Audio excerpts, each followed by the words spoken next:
Hey, or Nom Nom here, and today I just want to show you how far I've come on my Black Ops 2 Zombies map in Minecraft. First off, I'm using a new recording software, which explains how I can record my voice, and also there might be music in the background, because that software is also an editing software. So, Zombies map, just gonna punch a hole through here, because I don't want to go through all that redstone right here. I'll explain a lot of that later. So this is where you spawn when you play the zombies map, in that little hole, and you get 3 items. First off is, well, an arrow. Second off, second off is a stick renamed crowbar with a sharpness 5 enchantment. And then next is, let's see, where is it? Shouldn't have added all this decoration. Well, the next is a bow, renamed short bow, and it has the enchantment of Infinity 1. And that you start out with all of those, it gives you one, and then puts you in this room right here. You can enter, and then start playing. And when you start playing, well, first off, you might notice there are wall items. This one, in case, is the Executioner's Axe. And this map uses levels as a currency. So you pay 8 levels to get this item.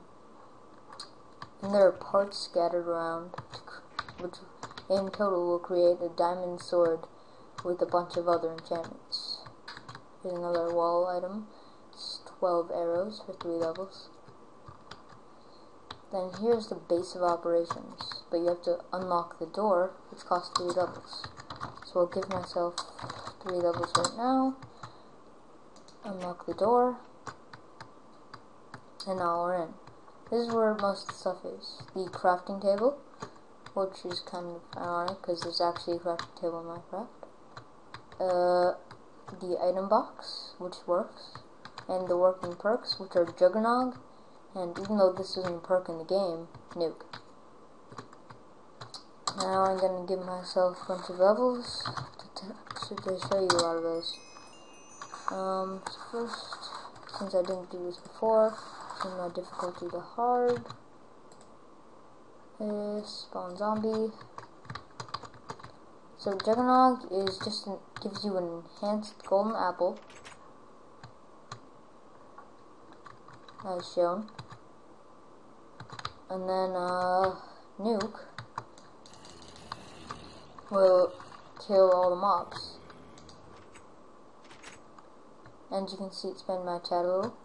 It took 10 levels from me. Set the difficulty to peaceful and then to hard.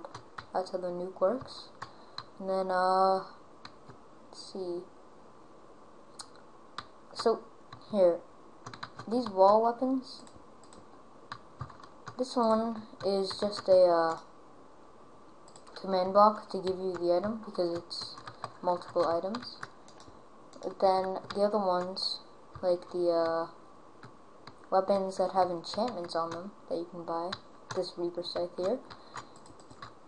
If you go back, there's a dispenser with a whole stack of them. And I did that by telling myself, give or nom 261, I believe is the bow, and then 64. Now the cool part about this is, even though this is the quantity here, like 87, 64, the quantity, even if it's above the item's max stack limit, it still gives you a full stack of 64. So now I have a full stack of bows, which are an unstackable item. And the next thing I did to get all those enchantments, even though like that was a hoe, but it had the enchantment of sharpness 5. So I did that with the new enchantment books. So if this bow wanted to have like flame 1, let's see, punch 2. I'm going to punch 2. Power V. Let's see, fire aspect 2. Now, even though I have flame 1 and fire aspect 2, fire aspect is for swords. So this bow, if I can shoot people and set them on fire, but then if I just hit them once, they also get set on fire. Now I'll combine them with the enchantment books. The way around, sorry. The enchantment books. And then we want to rename this to what, Dragon's Breath. Just Dragon Breath. And then that here. And then give us some signs and materials to make it. And then let's go to something I had pre-prepared. It's this room over here, or this house. And as you see, there's a picture of a bow and a command block, but there's no label. And then behind here is the redstone for all the wall items. Now, we want to rename this to Reaper, Dragon Breath. And then price, say 20 levels, because I mean it's both melee and ranged. So load up the dispenser,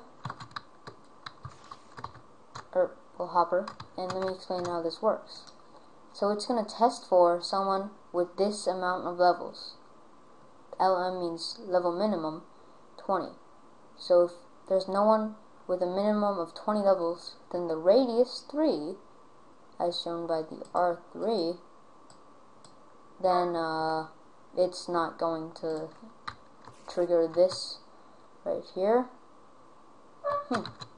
That's weird. I think I might have broke something. Trigger this what is it called? Comparator right here, which will then take away the levels and then give you the item. That's how that works. And then to buy the items, you push a button right here. Let me show you that. Let's see.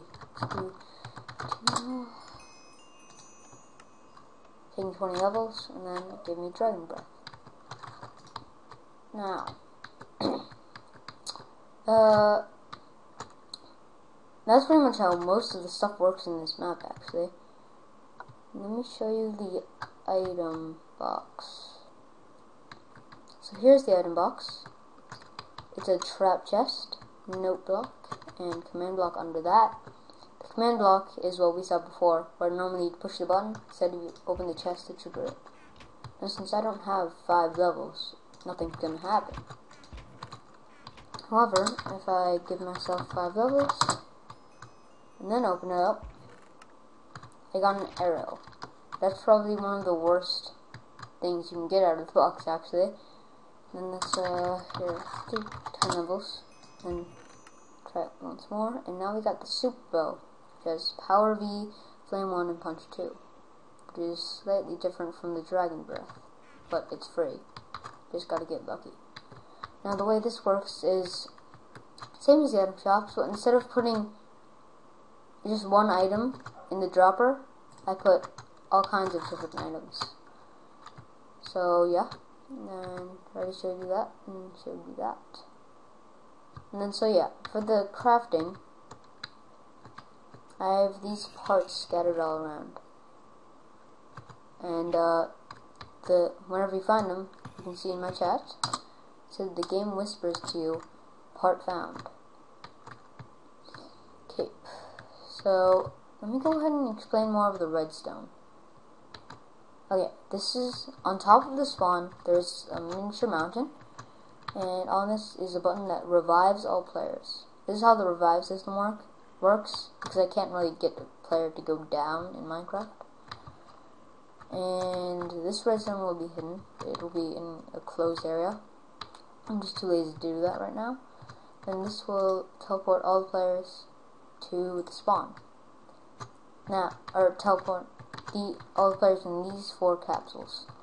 Now, the game has a limit of 4 players. Like, if you look in the spawn, you get to select how many players are playing.